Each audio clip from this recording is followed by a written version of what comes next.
तरह से आरजेडी तीसरे नंबर पर रही और उसे जीत के अंतर से भी कम वोट मिले, जैसा दीपक सर बता रहे थे, तो क्या ये सिर्फ आरजेडी की कमजोरी है या जन स्वराज ने जिस तरह से ऑपोजिशन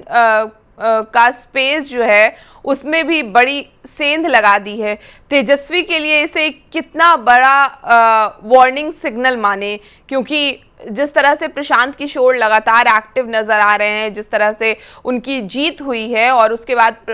तेजस्वी यादव से आज ही पूछा गया जब वो दर्शन करने गए बाबा हरिहरनाथ में, तो उनसे कहा गया कि इस तरह से अभी आज रिजल्ट है, तो बोले कि चुनाव तो होते ही रहता है, आज सावन का सोमवार है, उस पर हम बात करते हैं। तो ये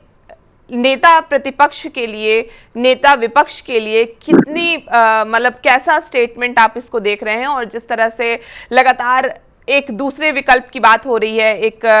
हम बात कर रहे हैं कि तीसरे विकल्प की, कि प्रशांत किशोर कांग्रेस के साथ आके एक थर्ड फ्रंट बनाने की बात हो सकती है, अलग से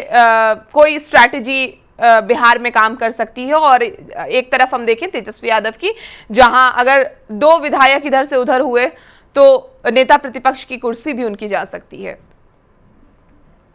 मित्रई, प्रशांत किशोर की जीत निश्चित तौर पर उनके अपने मेहनत का परिणाम है, इसमें कहीं कोई शक नहीं है। लेकिन सबसे बड़ी जो कमजोरी है तेजस्वी यादव जी के साथ, उन्होंने प्रशांत किशोर जी को राजनीतिक स्पेस देने का काम किया है बांकीपुर में। जब यहाँ चुनाव की रणभेरी बन चुकी थी तो उस समय में, अब किन कारणों से वो यूरोप में थे, कितनी अर्जेंसी थी मैं नहीं जानता, लेकिन राजनीति में इन सब बातों की अनदेखी नहीं की जा सकती है। जब यहाँ पर चुनावी रणभेरी बजी हुई हो तो आप अगर यूरोप में हैं तो कतई इस चीज को लोग स्वीकार करने के लिए तैयार नहीं होते हैं, और इसे सकारात्मक भी नहीं माना जाता है, क्योंकि राजनीति पार्ट टाइम जॉब नहीं है, ये फुल टाइम जॉब है। तो इस स्थिति में उन्होंने जो स्पेस दिया है, और जब 2 दिन शेष थे चुनाव के, तो उन्होंने आकर के भले ही डैमेज कंट्रोल की कोशिश की, लेकिन तब तक उनके हाथ से सब कुछ निकल चुका था। और मेरा मानना ये है कि अगर रेखा गुप्ता जी महज 15,000 वोट के अंदर ही सिमट गई है, तो इसके लिए सबसे बड़े कसूरवार तेजस्वी यादव जी निश्चित तौर पर है, और वो लगातार गलती पर गलती किए जा रहे हैं। उन्हें अपनी गलतियों से सबक लेने की जरूरत है। मुश्किल वो नेता प्रतिपक्ष की कुर्सी बचा पाए हैं, यह हर कोई जानता है, और इस बात से वो भी अनभिज्ञ नहीं होंगे। लेकिन जिस तरह से उन्होंने इस उपचुनाव में, अगर वो इस चुनाव में पूरे दमखम के साथ खुद उपस्थित रहते और पूरी मजबूती के साथ लड़ते, तो संभव था कि परिणाम कुछ और भी हो सकता था। इस बात से इनकार नहीं किया जा सकता है, क्योंकि आप अगर देखेंगे तो कोर वोटर जो हैं आरजेडी के, उसके अलावा जब रेखा गुप्ता जी के समाज के मतों को भी अगर जोड़ते हैं तो निश्चित तौर पर लड़ाई बड़ी ही रोमांचक हो सकती थी। और बड़ा सवाल ये है कि जो काम जो सेनामारी प्रशांत किशोर करने में सफल रहे हैं, तो वो मेहनत के बल पर तेजस्वी यादव क्यों नहीं कर सकते हैं? लेकिन इस तरह की फिलहाल बहरहाल उनकी ऐसी कोई मंशा नहीं दिख रही है। राजनीतिक रूप से जितने वो शिथिल होते जा रहे हैं,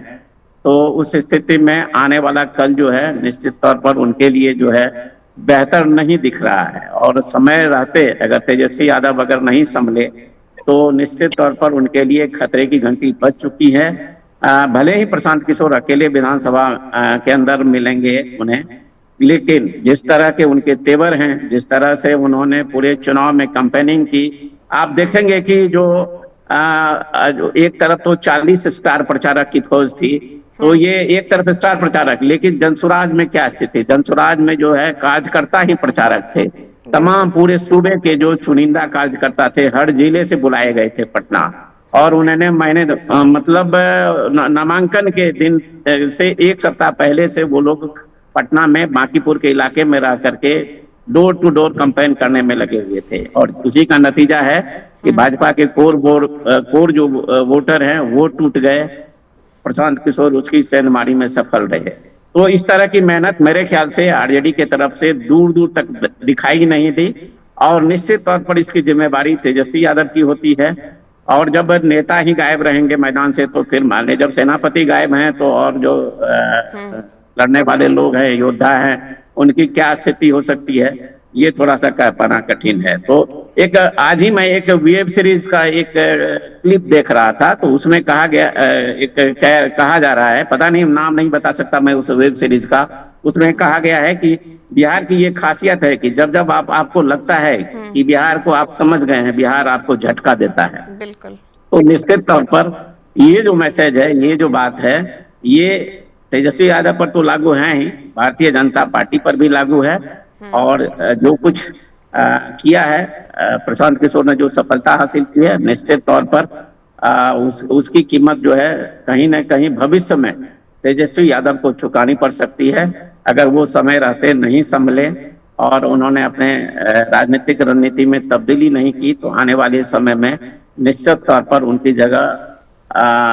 खाली हो सकती है, क्योंकि एक बार वो स्पेस यहाँ दे चुके हैं इस स्थिति में। और राजनीति में वैक्यूम कभी नहीं रहता है, कोई जगह खाली नहीं रहती है। आप अगर सक्षम नहीं हैं, आप उसके लिए तैयार नहीं हैं, तो उसको भरने के लिए लोग खड़े होते हैं।